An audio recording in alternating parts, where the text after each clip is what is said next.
So hello 11th standard art stream Maharashtra board के students, कैसे हो यार आप सभी लोग। तो फाइनली जिस चीज का आप लोग बहुत दिनों से बेसब्री से डिमांड कर रहे थे और इंतजार कर रहे थे, वो चीज मैं फाइनली लेकर आ गया हूं। Officially we are starting art stream 11th standard on our YouTube channel J R college. तो सभी लोग से रिक्वेस्ट है, पहले पहले तो ये जे आर कॉलेज चैनल को सब्सक्राइब कर लेना, क्योंकि इस चैनल के बारे में अगर मैं बताऊं, ये एक वन स्टॉप सॉल्यूशन चैनल है जिसके ऊपर साइंस, कॉमर्स और आर्ट्स ये तीनों स्ट्रीम के वीडियोस अवेलेबल है, जिसमें हम पूरा का पूरा साइंस स्ट्रीम के हर सब्जेक्ट को पढ़ाते हैं, कॉमर्स के हर सब्जेक्ट को पढ़ाते हैं और आर्ट्स की भी शुरुआत हमने कर दी है और लगातार धीरे धीरे करके वीडियोस जो है वो आने शुरू हो जाएंगे। तो आज हम 11th स्टैंडर्ड का आर्ट स्ट्रीम का जो साइकोलॉजी सब्जेक्ट है इसको हम स्टार्ट करने जा रहे हैं। ठीक है, और मैं आपको बता देना चाहता हूं कि by profession I am a engineer, लेकिन साथ साथ साइकोलॉजी का भी मुझे नॉलेज है, क्योंकि I am pursuing masters degree in the psychology. ठीक है, तो I am doing the psychology degree, so I have the experience of somewhat of psychology. That's why I am going to teach you psychology. Okay?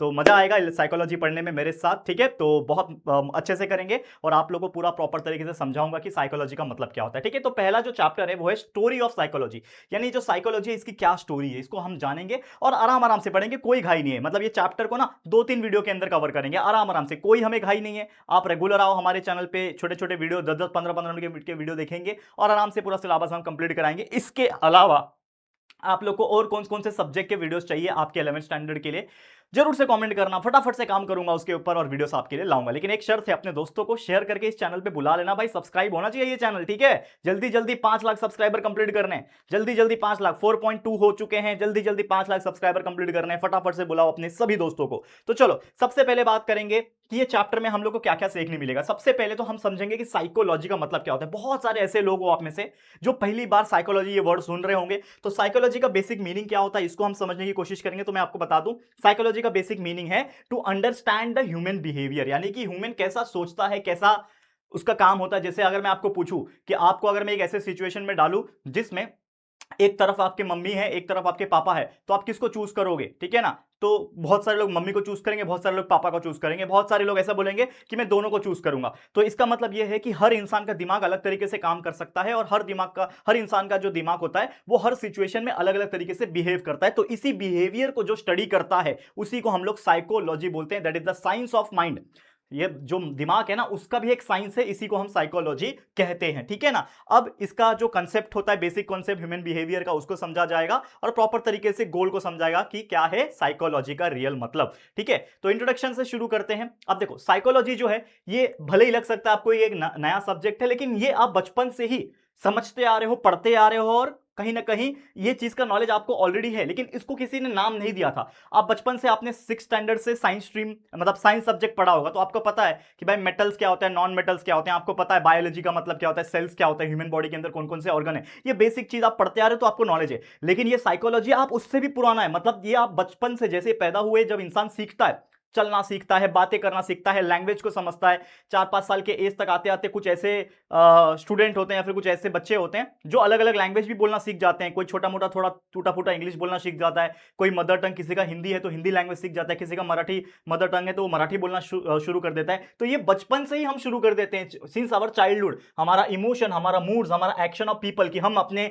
आसपास के लोगों से किस तरीके से बात करते हैं, कैसा व्यवहार रखते हैं, ह्यूमन बिहेवियर, ये सारा चीज हम बचपन से ही सीखते आ रहे हैं। और हमारा जो इंसान का जो इमोशंस है, जो बिहेवियर, ये पूरा डाइवर्सिटी से भरा हुआ है। और ये जो डाइवर्सिटी है ये हमें बहुत आश्चर्य भी कर देता है, क्योंकि बहुत सारे ऐसे लोग हैं, ठीक है, अगर फॉर एग्जांपल कोई रोता हुआ इंसान आपके सामने आया तो आपका दिल पिघल जाएगा, ऐसे भी लोग होते हैं। कोई रोता हुआ इंसान आपके पास आया, आप उसको धक्के मार के निकाल दोगे, कोई ऐसे भी इंसान है। ठीक है, तो दो तरीके के इंसान है, मतलब सबका इमोशन वाइज भी बिहेवियर अलग अलग होता है। तो हम इस पर्टिकुलर चीजों के अंदर अगर आप देखोगे तो सबका बिहेवियर अलग है और उसी चीज को जो स्टडी करता है दैट इज साइकोलॉजी। एंड मैं आपको बता दूं साइकोलॉजी का फ्यूचर स्कोप क्या है। जैसे मान लो कि आपको ये 11वीं में साइकोलॉजी पढ़ना है, 12वीं में साइकोलॉजी पढ़ोगे, तो क्या इसका कोई फ्यूचर करियर है क्या? बच्चे लोग डॉक्टर बनते हैं, इंजीनियर बनते हैं, साइंटिस्ट बनते हैं, तो क्या कोई साइकोलॉजी पढ़ के कुछ बन सकता है क्या? बिल्कुल बन सकता है।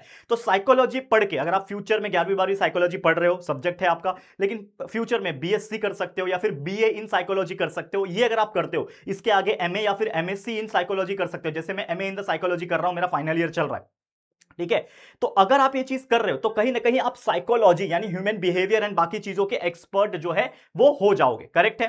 क्या हो जाओगे, एक्सपर्ट हो जाओगे। ये चीज आपको ध्यान में रखना है। अब एक्सपर्ट के साथ साथ आपको ये चीज समझना पड़ेगा कि आगे इसका फ्यूचर ये है कि आप साइकोलॉजिस्ट बन सकते हो, आप थेरेपी दे सकते हो। जैसे कुछ लोग ऐसे होते हैं जो काफी ज्यादा परेशान होते हैं। परेशान मतलब क्या, लाइफ में मेरा सही नहीं चल रहा, मेरा सर दुख रहा है, मेरा ये हो रहा है, मैं बहुत ही अंदर से डिप्रेस फीलिंग करता हूं, मैं डिप्रेशन में हूं, एंजाइटी में हूं, तो लोग सेशंस के लिए जाते हैं थेरेपिस्ट के पास। वो फिजियोथेरेपी, सॉरी माफ करना, फिजियोथेरेपी अलग होता है, जो साइकोलॉजिस्ट होता है, ठीक है, साइकोथेरेपिस्ट भी हम लोग बोलते हैं, साइकियाट्रिस्ट भी बोलते हैं, आपको सुना होगा। तो वो लोग जाते हैं, आपसे सवाल पूछते हैं, वो चीजों को एनालाइज करते हैं, एक्सपेरिमेंट्स परफॉर्म करते हैं आपके ऊपर, और फिर जाके कंक्लूजन में आपको थेरेपी दिया जाता है। तो वो चीज आप कर सकते हैं, और बहुत अच्छा पैसा है हमारे इंडिया में, धीरे धीरे करके ग्रो हो रहा है ये सब चीजें। तो अगर आप देखोगे, हम डेली न्यूज़पेपर पढ़ते हैं, टीवी देखते हैं, और अलग अलग चीजों के हिसाब से हम बिहेव करते हैं। कुछ लोग सीरियल देखते हैं डेली, तो सीरियल में कुछ किसी चीज को वो अच्छा लगता है, क्या मजा आ रहा है डेली सो।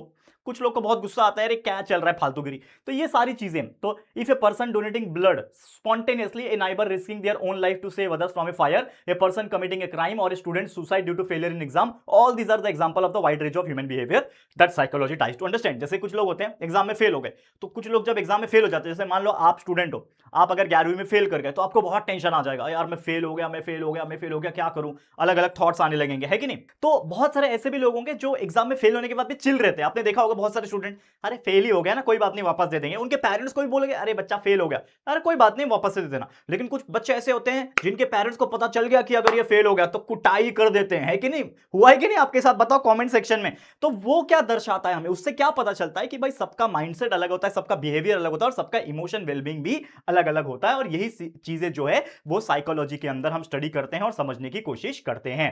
अब कुछ ऐसी चीजें हैं जैसे why do we react differently, मतलब हर कोई अलग अलग क्यों रिएक्ट करता है। तो कुछ ऐसे इंडिविजुअल है जैसे उनके पास do not lose courage even in the very difficult situation, मतलब हार से हार स्थिति आ जाए तो भी वो हिम्मत नहीं हारते, करेज रहता है उनके पास, जज्बा रहता है। कुछ ऐसे होते हैं छोटा भी उनके लाइफ में हो जाता है ना, तो बहुत घबरा जाते हैं, डर जाते हैं, पैनिक हो जाते हैं, ठीक है ना। तो कहीं ना कहीं मैं भी ऐसा था, धीरे धीरे करके हम ओवरकम करते हैं। तो मुझे लगता है आप में से कौन कितने ऐसे बच्चे हैं जो थोड़ा भी मतलब कुछ ऐसा सिचुएशन आया टफ वाला तो आप लोग डर जाते हो, घबरा जाते हो, पैनिक हो जाते हो। कितने ऐसे लोग हैं, और कितने ऐसे लोग हैं जो नहीं घबराते हैं, एकदम स्ट्रांग रहते हैं। कमेंट करके बताना, इसमें कोई शर्म की बात नहीं है, कोई गलत बात नहीं है। सबके लाइफ अलग अलग होते हैं, सबका पर्सपेक्टिव भी अलग अलग होता है, ठीक है ना। कुछ ऐसे लोग होते हैं जो दूसरे की हेल्प करते हैं विदाउट हेजिटेशन, लेकिन कुछ ऐसे भी लोग होते हैं जिनका अपना एक स्वार्थ होता है। जैसे कुछ लोग दोस्ती भी करते हैं तो उनका कुछ फायदा होता है, तब करते हैं। कुछ लोग ऐसे होते हैं कि भाई अगर ये सक्सेसफुल है इस फील्ड में, अगर मुझे भी इस जैसा बनना है, तो चलो मैं मीठी चुपड़ी की बातें करके इससे दोस्ती कर लेता हूं, और फिर जब मेरा काम निकल जाता है ना, फिर इसको अपनी जिंदगी से लात मार के निकाल दो, और ऐसा दिखाओ पूरी दुनिया को कि भाई देख मैंने, मतलब मेरे साथ इसने गलत किया है। तो ऐसे बहुत सारे लोग लाइव एग्जांपल्स में पड़े हुए हैं, ठीक है। This is the exactly the diversity of human behaviour. तो ये ह्यूमन बिहेवियर का एक क्या है, डाइवर्सिटी है, जो साइकोलॉजी के हेल्प से हम समझने की कोशिश करेंगे। तो ऐसे बहुत सारी चीजें आप एक्टिविटी कर सकते हो, जैसे कि what type of emotion and human nature is express through news report of this kind, मतलब ऐसे ऐसे कुछ न्यूज आते हैं, उससे क्या पता चलता है कैसा बिहेव करते हो। कुछ लोग आप देखोगे न्यूज में कुछ अलग से ही बताने लगते हैं, मतलब जो जरूरी नहीं है वो बताते हैं, कुछ लोग ऐसा जरूरी है वो बताते हैं, what could be possible reason behind this behaviour. तो ये सारी चीज एक्टिविटी के हिसाब से आप लोग कर सकते हो। अगली बात करते हैं कि ये साइकोलॉजी आया कहां से, इसका हिस्ट्री क्या है, इसको पहले बहुत इंपॉर्टेंटली समझना पड़ेगा। देखो अगर मैं हिस्ट्री की बात करता हूं, इसको समझो, बहुत अच्छा टॉपिक है ये। और ये दो आपको साइकोलॉजिस्ट भी नीचे दिख रहे होंगे, उसकी शक्ल दिख रही होगी, प्लाटो और जैन लॉकी, ठीक है। तो ये बहुत इंपॉर्टेंट है। तो अब देखो साइकोलॉजी की जब भी हम लोग चर्चा करते हैं, तो साइकोलॉजी क्या है, एक बहुत बड़ा फील्ड है। मतलब दिखने में बहुत छोटा लगता है कि भाई छोटा सा तो ब्रांच है, लेकिन बहुत बड़ा चीज है जिसमें आपका पूरा ह्यूमन काइंड का बिहेवियर छुपा हुआ है, क्योंकि ये बहुत ही अलग अलग एरियाज को कवर करता है। अब साइकोलॉजी को डिफाइन करना बहुत ज्यादा मतलब हार्ड है, अगर देखा जाए तो बहुत डिफिकल्ट हो जाता है साइकोलॉजी को डिफाइन करना, डिराइव करना अच्छी तरीके से। और साइकोलॉजी जो होता है ना, ये एक साइंस नहीं है, ये एक ब्रांच ऑफ साइंस है, जिसमें फिलॉसफी भी आ जाती है, जिसमें बहुत सारी इमोशंस आ जाते हैं। और ये इसकी शुरुआत हुई थी 19वीं सदी में, यानी 19th सेंचुरी में इसकी शुरुआत हुई थी। बहुत सारे अलग अलग साइंटिस्ट थे, जैसे प्लाटो और जॉन लॉकी। तो ये जो प्लाटो थे, वो उन्होंने क्या बोला कि नॉलेज जो है वो इनेट है, यानी कि हमारे माइंड में ऑलरेडी प्रेजेंट है, इसको अलग से कुछ याद करने की जरूरत नहीं है। और जो जॉन लॉकी थे, उन्होंने क्या बोला था कि हर चाइल्ड जो होता है वो एक कोरा कागज, जैसे बोलते हैं ना खाली पेज या फिर खाली स्लेट, जो ब्लैक बोर्ड होता है छोटा सा खाली स्लेट है, ठीक है, तबुला रासा बोलते हैं इसको। And that knowledge is acquired mainly by learning and experience, यानी कि पहले वो कोरा कागज था, ठीक है, पहले वो क्या था, कोरा कागज। अब जैसे जैसे वो बड़ा होता है, उसके माँ बाप उसको कुछ रूल्स एंड रेगुलेशन सिखाते हैं, कुछ इमोशंस, कुछ वैल्यू सिखाते हैं, और धीरे धीरे वो दुनिया को देख देख के बड़ा होता है। और जब वो 18-20 साल का हो जाता है, तो उसका माइंड पूरा अच्छे तरीके से डेवलप हो जाता है। फिर भी हमारी पूरी जिंदगी इंसान को आप देखोगे तो कुछ ना कुछ सीखता ही रहता है। अब साइंस है सोल का, मतलब हमारा जो साइकोलॉजी है ये आत्मा है, जैसे हम लोग बोलते हैं ना भाई इंजीनियरिंग कर लो, ये सब साइंस है, लेकिन ये फिजिकल दिखता है हम लोग को बाहर की दुनिया में। लेकिन ये जो साइकोलॉजी है ये अंदर का साइंस है, जो अंदर होता है, हमारी आत्मा है वो। ठीक है, वही चीज यहां पे बताने की कोशिश की है। तो साइकोलॉजी को पहली बार जब किसी ने डिफाइन करने की कोशिश की थी तो यही वर्ड यूज किया गया था कि साइकोलॉजी दो ग्रीक वर्ड से बना हुआ है, साइक और लोगो। तो साइक का मतलब होता है दिमाग या फिर हमारी आत्मा, सोल, और लोगो का मतलब होता है आप लोग का साइंस या फिर ब्रांच ऑफ नॉलेज। तो साइकोलॉजी का ओरिजिनली मीनिंग क्या हो जाएगा कि एक ऐसा साइंस ऑफ ब्रांच है नॉलेज का जो हमारे माइंड को यानी सोल को, हमारे अंदर अंतरात्मा को क्या करता है, डील करता है, उससे स्टडी करता है। ठीक है, अब ये जो साइकोलॉजी है इसके अंदर एक सिंबल होता है साइकोलॉजी, जो फिजिक्स में, साइंस स्ट्रीम में, फिजिक्स में भी होता है, जिसको साय बोलते हैं। ये त्रिशूल जैसे दिखने वाला सिंबल को साय कहा जाता है, साय। तो ये जो साय है, पीएसआई बोलते हैं साय, ये 23rd लेटर है ग्रीक अल्फाबेट का। आपको पता है ना, अल्फा बीटा जीटा गीटा गामा, वो सब पता है ना, अल्फा बीटा गामा वही वाला। तो उसके अंदर 23वां लेटर है साय, और साय का मतलब होता है सोल या फिर माइंड। और धीरे धीरे जैसे ही साइंस आगे बढ़ा, साइकोलॉजी भी आगे बढ़ा, और ये डेफिनेशन से साइकोलॉजी सेटिस्फाई नहीं था, तो धीरे धीरे करके जो सोल था, to them soul was very difficult to study, because अंतरात्मा का स्टडी बहुत डिफिकल्ट है। तो इसके लिए उन्होंने सोल और माइंड को जो है एक एब्स्ट्रैक्ट कंसेप्ट के रूप में दिया, और रैशनल साइंस जो है एस्टैब्लिश किया गया उसके फैक्ट को, और ऑब्जर्वेशन और एक्सपेरिमेंटेशन होते गए। और अगर साइकोलॉजी को साइंस के तौर पर देखा जाएगा तो it must be based on some form of observation and experimentation, यानी कि कुछ चीज ऑब्जर्व करके, कुछ चीज उसके ऊपर एक्सपेरिमेंट करके ही समझा जा सकता है। जैसे एग्जांपल समझाता हूं, जैसे मान लो दो बच्चे हैं, ठीक है, अब दो बच्चे आपस में कितने मेल खाते हैं, कितना डिफरेंट है, वो कैसे पता चलेगा कि उनको मैं अलग अलग तरीके से क्वेश्चन पूछूं। मैं बोलूंगा कि आपके सामने एक गाड़ी का एक्सीडेंट हो गया, तब आप क्या करोगे, तो वो बोलेगा कि मैं वहां से घबरा जाऊंगा और मैं भाग जाऊंगा। दूसरे को मैं पूछूंगा कि आपके सामने अगर बहुत खतरनाक एक्सीडेंट हुआ तो आप क्या करोगे, तो वो बोलेगा कि नहीं, मैं क्या करूंगा, रुकूंगा, उसकी मदद करने की कोशिश करूंगा। तो दोनों का दिमाग अलग अलग है, इसका मतलब दोनों का जो साइकोलॉजिकल थिंग है, साइकोलॉजी पॉइंट ऑफ व्यू जो दिमाग काम कर रहा है वो अलग अलग है। तो वही चीज यहां पे एक्सपेरिमेंटेशन करके, ऑब्जर्वेशन करके उसका पता लगाया जा सकता है। और इसीलिए हम बोल सकते हैं कि जो साइकोलॉजी का डेफिनेशन है ये साइंस ऑफ सोल है, वॉज मॉडिफाइड लेटर। ठीक है, समझ में आ गया। तो वही चीज है, यहां पे आप सीख सकते हो, कर सकते हो। ठीक है, अब स्टडी ऑफ कॉन्शियस की बात करते हैं हम लोग। तो जब 19वीं सदी की जब शुरुआत हुई थी उसके काफी एंड में, तो एक जर्मन फिजिशियन थे और एक फिलोसोफर थे जिनका नाम था विल्हेम वुंड।